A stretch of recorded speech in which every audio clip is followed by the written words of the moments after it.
خواتاتي، اليوم جينا نعاودو قصة للعبرة ديال واحد السيدة شاركت معنا العمة القصة ديالها مع بنت خوها.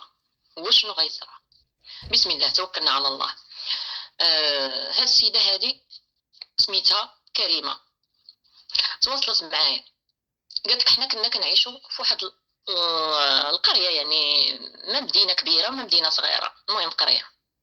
كبرت تما، قريت تما وكلشي. كتب الله وجاب لي الله واحد ولد الناس وتزوجت به. المهم عندي واحد خويا كبير بقى تما في القريه، وعنده بناته وعنده وليداتو قراو تما وداكشي.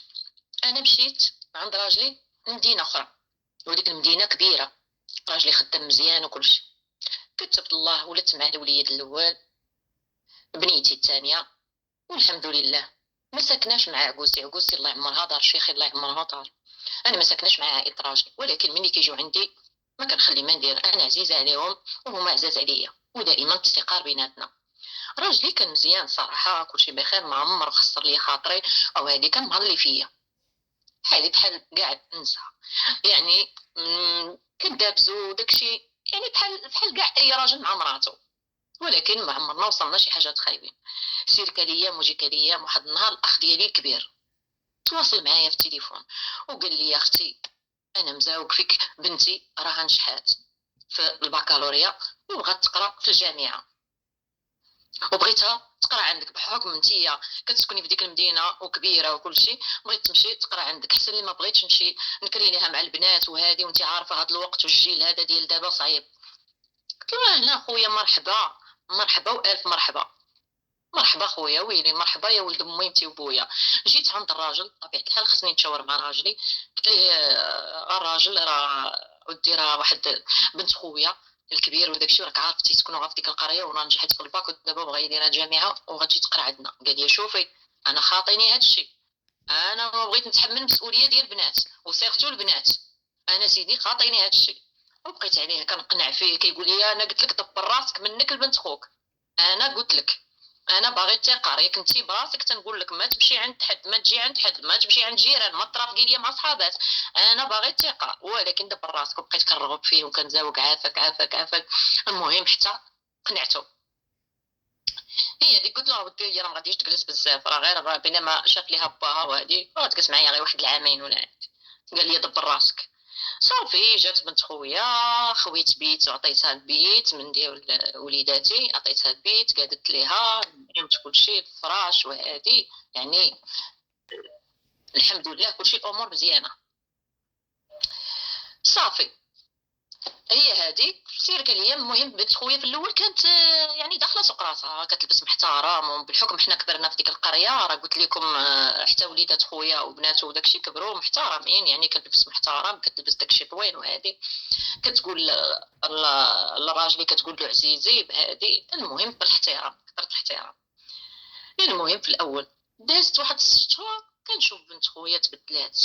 ديك بنت خويا اللي كنعرف ماشي هي بنت خويا ديال دابا. شديتها قلت لها ودي هذا اللبس هذا اللي كتلبسيه راه ماشي هو هذاك، هو باك راه صيفطك عندي امانه، والامانه خصني نحافظ عليها، راه ماشي هكا كاين اللي يلبسوا الناس المزير وهادي، انت راك شتي باك وفين كبرنا وفين هادي. قلت لهم ماني انايا انا كنقرا وهادي، وماني انا بحالي بحال الناس وهادي وهادي.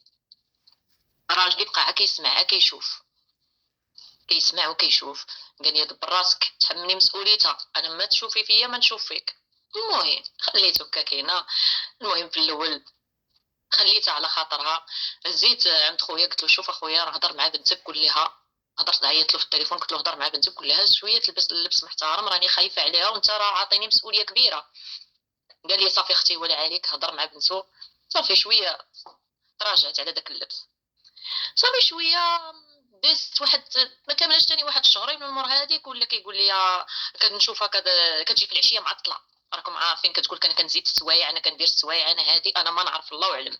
راجلي كيقول لي صافي انا نمشي نجيبها، كيجيبها بالطوموبيل يديها، ولا شحال من مره كيديها، تنقول انا هانيه راه بنت خويا هذيك، وراجلي هذاك راه هذيك راه دمي ولحمي ما تغدرنيش. كيديها كيجيبها، هادي دائما كيدخلوا ضاحكين هادي. راجلي تبدل عليا ولا عم غوبش، عم غوبش وعا كيخنزر وعا كيصوت وعا كيدير. او مالك اسيدي، جيت عنده قلت له مالك واش درت لك شي حاجه؟ كاين شي حاجه؟ قال لي لا هادي ديها فولادك شويه ديها هادي. المهم مع السبه. وبنت خويا كتشوف تنشوفها كتشوف. المهم كانت كتقول له عزيزي ما بقاتش، ولات تلبس البيجامات المزيرين قدامه وتضحك وكدير. انايا واخا بقينا شكيت ما شكيت. واحد النهار وانا نشوف واحد السلسله ديال الذهب في عنقها، قلت لها جي لهنا هاد السلسله شكون اللي شراها لك؟ وانا عارفه خويا على قد حاله ما عندوش باش يشريها. قالت لي لا راه كنشريها ليا بابا وهادي شري هاد السلسله. قلت لها وقتاش شريها لك هاد السلسله هادي؟ صافي سكت ما قلت والو. واحد النهار كنجمع عليها انا في الماريو ديالها وتنشوف البواطه فيها ديك الورقه ديال السلسله ديال الذهب باش منين تشرات من عند التهيبي هي ديك. وانا نقرا الفاكتور وداك الشيء وهذه كنقرا داك الذهيبي هو اللي كيشري ليا راجلي من عنده الذهب. تما طلعت ليا السخانه. او شكون هاد التهيبي وهادي؟ قلت وقت نمشي عند هاد التهيبي ونشوف. جيت عنده قال لي وانا شحال كنتي نعقل؟ قال لي انت انا عقلت عليك اللي كنتي كتجي انت وراجلك هذا راه راجلك اللي جا شرا هاد السلسله. صافي بحال اللي ضربتيني بمواس بقلبي. المهم رجعت وكنخمم وتنبكي وعندي جوج الولاد وما خدامه مردامه ما قاريه حتى شي قرايه وفين غنمشي بهاد الوليدات وراكم عارفين الاب ديالي متوفي والام ديالي جالسه غير مع الاخ ديالي وخليوها على الله.